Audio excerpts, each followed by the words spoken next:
And now, time for something completely different. So this is an Elektronika MS 0511 educational computer. Oh, my left elbow is not good at the moment.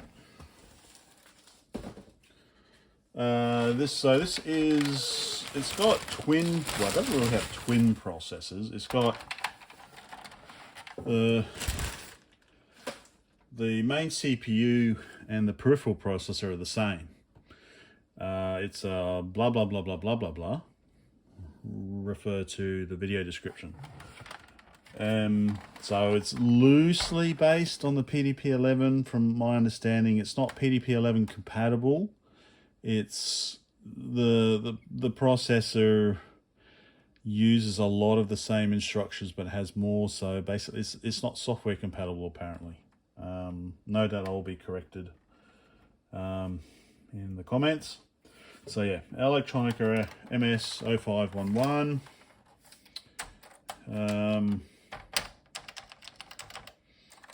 Not a bad keyboard. It's not QWERTY, obviously. It's JCUKEN. Q is down here with the backwards R, which is yeah or something. So yeah, so I thought this was quite interesting. It's got two expansion slots here. Basically, I think used for disk drive interface, which you can buy. You can buy it. You can actually buy an SD card interface for this. Well, you can't. Well, you can buy one. Or you can buy the card, or you can download the Gerbers, the Gerbers. You can, you can get the boards made yourself. So there is possibility of loading stuff on SD card. Yeah, let's have a closer look. So here we are, Elektronika MS 0511. I should really say that in Russian or whatever, but anyway, usual selection of weird keys. So, well, I know that one, that's tab. AR2, is that GOM or POM? I can never remember that. That's a G, isn't it? That's G, not P. Oost.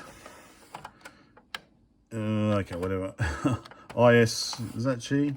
That's G, then that's ISK. Sprogs, no, SBROS.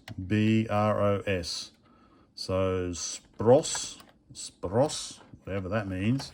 Hey, stop. Okay, that one is Vivod. So anyway, yes, as I said, it's not QWERTY, it's JCUKEN. Yeah, it's got a network interface. I'm assuming this is going to be the on-off. It's got various things on the back. Now, that's also Spros. Oh, so maybe is that some sort of reset? Spros is reset. It feels like a reset button. So maybe that and something else resets it. Oh, that's G. That's G, isn't it? MG for magneto. So that's P. So that's P then. POM. And that's ISP. Is that right? Yeah. Okay. And stop. Oh yeah, of course it's P. Yep, stop. So that's P. So yes, before, okay, you're probably already right in the comments. But yes, I now know that's P. So that says POM, Oost, and ISP. All right, so that's for the cassette magnetophone. We've got a VM here, and we have a PU. Is that PU? So we've got a PU there, and we've got an S2 there. So we've got a SA there for the expansion, which apparently comes off, maybe. But the interesting thing, okay, let me stop this. Okay, I have tried and tried and tried but this does not just pull out like that. So there's obviously something else going on there. So I'm not going to try and break it. So this should be interesting. 42 volts, 50 hertz, 0.75 amps. We can see it's a 1991. So yeah, that's 42 volts. And this is the power plug. So I, speaking on one of the Australian retro groups on Facebook today, I think it was Bill, pointed out that this appears to be similar to a 20 amp AC socket that is used in North America / Canada. Canada's part of North America. So the normal one is 15 amps apparently, which is obviously, we know the two straight spades. So in Australia we use 240 volts. So 10 amps is the normal socket. 15 amps, the earth is longer. So that means that you can plug a 10 amp plug into a 15 amp socket, but you can't plug a 15 amp socket into a 10 amp plug. Anyway, so the equivalent, because they use 110, 120 volts over there, is this, 20 amps. But we can see here that it's been repurposed or whatever for 6 amps, 42 volts. So yeah, no doubt someone will tell me in the comments. I've not done much research, so I don't know, you got 42 volts out of the socket, or was this, you plugged this into a step down transformer, or what? Obviously one thing we could do is pull it apart and see what's going on. So I'm not too worried about the 42 volts. I can get a 42 volt regulator. That's not an issue, but I'm just not sure whether it's AC or DC that's required on here. So let's oh, and the other thing is that these things apparently that's not going to help. There's already something rattling around in here. Oh God. These things also apparently had a terrible failure rate. So apparently the mean time for failures is about 1,000 hours for these things, if it came out working at all. So I'm not hopeful, but you know, I want to give it a chance, give it a try, see what we can do. So yeah, all right, let's pull it apart. All right. So now that I look at it, there are no screws. Well, there is a screw up here. Otherwise, it looks like clips, plastic clips. Awesome. Soviet plastic clips, after 30 years, are going to be in perfect condition, I'm sure. Although this, okay, that's already coming off. Yep, so it does indeed look to be clips, and that's maybe what's rumbling around. It sounds like more sounds like more stuff's rumbling around than it started with. Ah, Victor. This isn't going to be good. So clip would go in. So this is already okay. So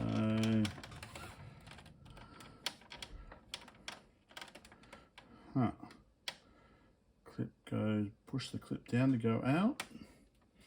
I might have to look at this for a bit to figure it out, I think. All right. I'm gonna have to look at this a bit. Okay, so I don't know if this helps, but these two over here, which you probably can't see, appear to be broken. This one here, I kind of just pushed on the top here, gently, and it's come off. So maybe there's another clip there, I can just do that.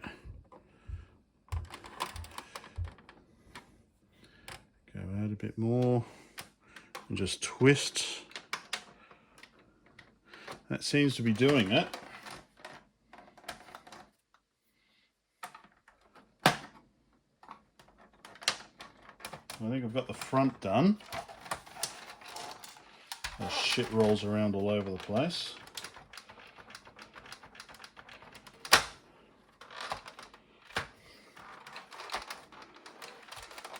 Okay. Yeah, okay, so the clips are on the underside on the plastic, clipping into the top here. So these two are broken. These two are okay. That one's okay. There's stuff on the back. So what I want to do is keep this open. Wedge this open with something whilst I have a look what's on the back.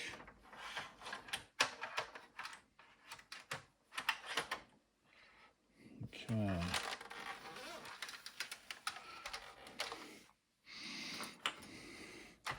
One assumes, yep, there's more clips here.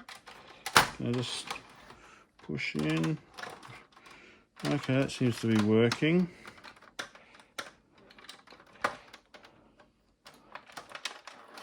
And something is stuck. Something's holding the top down.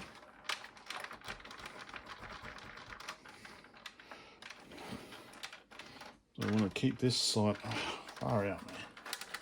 I hope this is useful to someone. Of course, I probably could have just searched for this and someone would already show me how to do it. But where's the fun in that? Where's the adventure?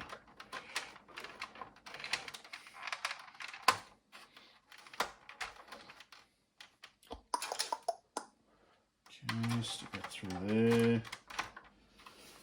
So it's just kind of this side now. So it's just gone, there's something holding it down.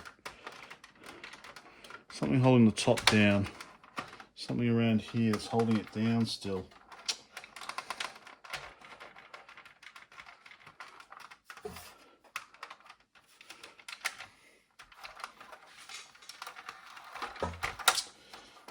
Okay, so more. Oh, bloody hell. Although I just need force of will. Something's definitely holding it down.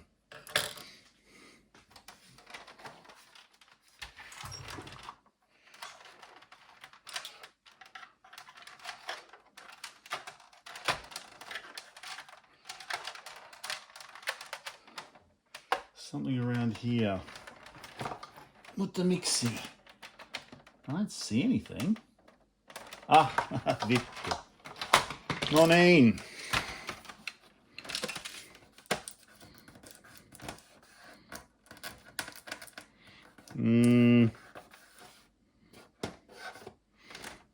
There is maybe a screw.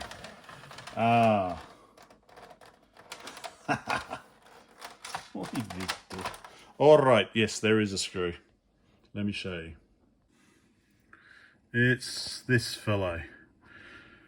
One of the kind of security Play-Doh that they use. So apparently this has never been opened. It's still stamped number 16. But yeah, so there's a screw there that's holding it in the middle. So I need to get rid of that one.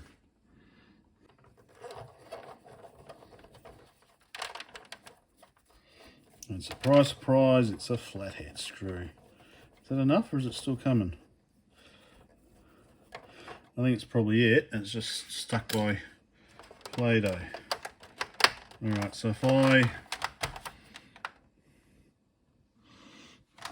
twist the edges again, oh, I don't like the sound of broken stuff. Alright, if I twist the edges again, then I'm assuming it should come up. Hey! Magic. There's the sucker. All right, so, and it's not yellowed. Apparently that is the color. So the interesting thing also is that I was reading that these kind of were discontinued. They stopped making them in 91. But again, it's a PDP kind of educational computer. And so by 91, okay, apart from the chaos, you know, they were moving on to IBM PC compatibles. So this is quite possibly unused. It's looking pretty clean inside. So yeah, we've got 2 broken catches down there. Otherwise, all the other catches are fine. Okay. The keyboard looks, yeah. So I thought it was quite yellowed, but the keyboard is the same color. So and everything inside looks fine. So it'd be interesting to see what power requirements. So it's 42 volts in. There's a transformer, so I'm assuming it's 42 volts AC. And then that step down again. So maybe I can replace this with a small switch mode, switching power supply, depending on what these outputs are. 1, 2, 3. So well, maybe the usual ones, plus 12 volts, minus 5 volts, plus 5 volts and ground. If that's the case, I can see, yeah, plus 5 volts, plus 12 volts, 12 volts, yeah, okay, so that's a 12 volt regulator.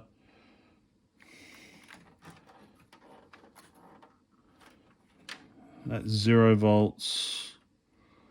So maybe, yeah, maybe that's, if that's the case, then I could even replace this, because it looks pretty new. I'm quite impressed. Oh, nice stuff. Oh, you can't see it. Conformal coating on the board. Very cool. Little piezo speaker up here. Comes out. That's cool. And yeah, I found someone on eBay is actually selling, like I said, SD interface cards, because well, you can get the Gerbers online, so I can make my own. But yeah, I'm very impressed. I'm loving this already. So this might work if it's never been switched on, as long as I can get the right voltages in here.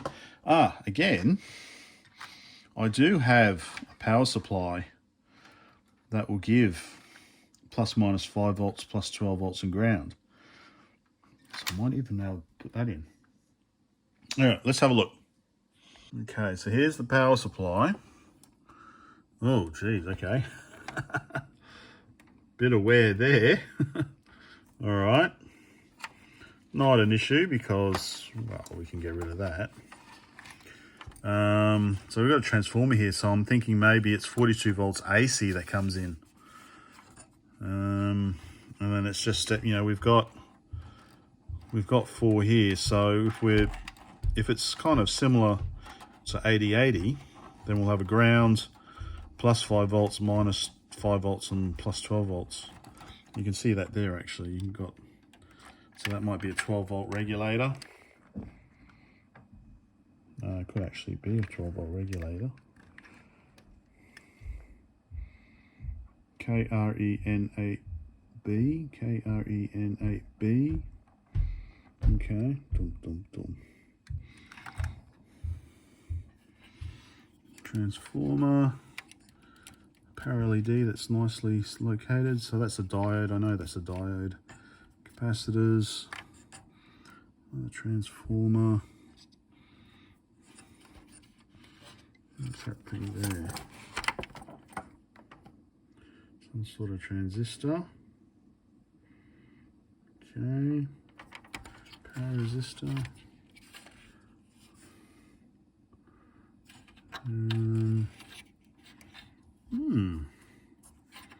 Very cool, very compact.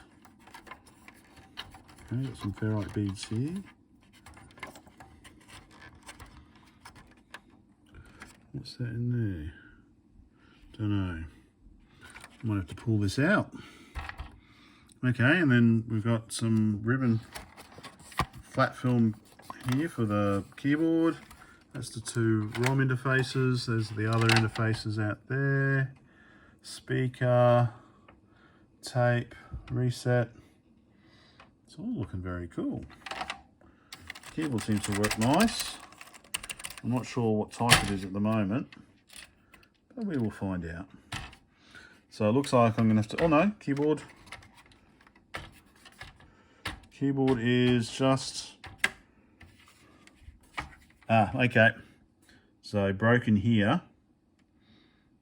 So that's easy, I can glue those back on and screw down here.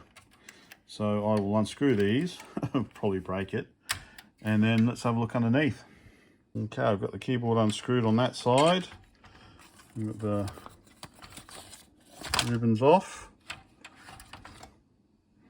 I am really impressed. This is, so yeah, we've got these twin processors. These are kind of like the PDP-11 processors apparently. So one's the main CPU. So that is a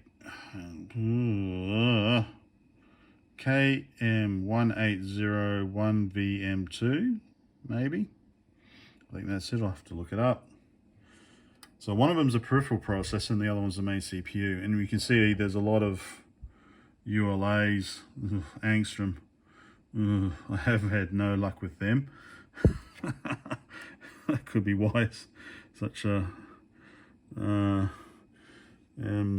poor thing. So here we go, there's an 8055, I think, KR580VV55A.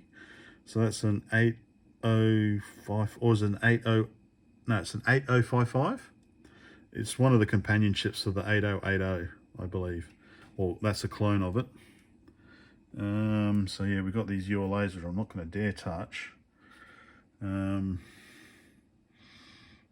yeah, I'm loving this. This is really, it's got something like, oh, there's one of the broken pieces. I can try and glue it back on. Oh, there's the interface card. Oof, don't touch it, Brett. It probably fried it now. I'm really impressed. Looks like the keyboard clips, motherboard clips out, although there are screws there. So that is, yeah, so I'm not sure. Oh, okay, there's a screw there. So maybe need to unscrew that, then this interface card will come out. Oh, there's the other bit of plastic. So I'm really impressed with this. This is a neat looking machine. So I just need 42 volts. Well, no, I don't think. I think I just think I need, I'll look at the documentation, but I reckon we can ditch that and put in a modern power supply that does plus minus 5 volts and 12 volts. Off the top of my head, I haven't done much study on this. So I might be wrong. This is just what I'm gathering by looking at it. Yeah. Well, this looks really good. I'm really impressed. It's kind of like a heat sink or something. Yeah. So there we go. Let me zoom out. So that's the inside of the machine. Obviously, I can't power it on yet. I just need to do more research on what power it actually requires. It could be that I can just maybe, I don't know, if I can stick a DIN connector here, then I can connect in my plus minus 5, my Mean Well plus minus 5 volts, 12 volt power supply, and then just wire that into there. What was the video output? Hang on, yeah, I need to know video output, don't I?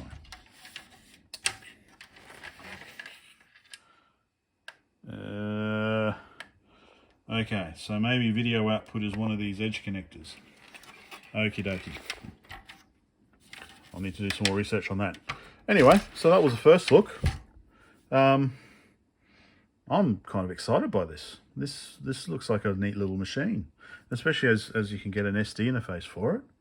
And it looks new. So I might have 1,000 hours of use in it still. Let's see. Okay, I think that's all for tonight. Let's see what I can do.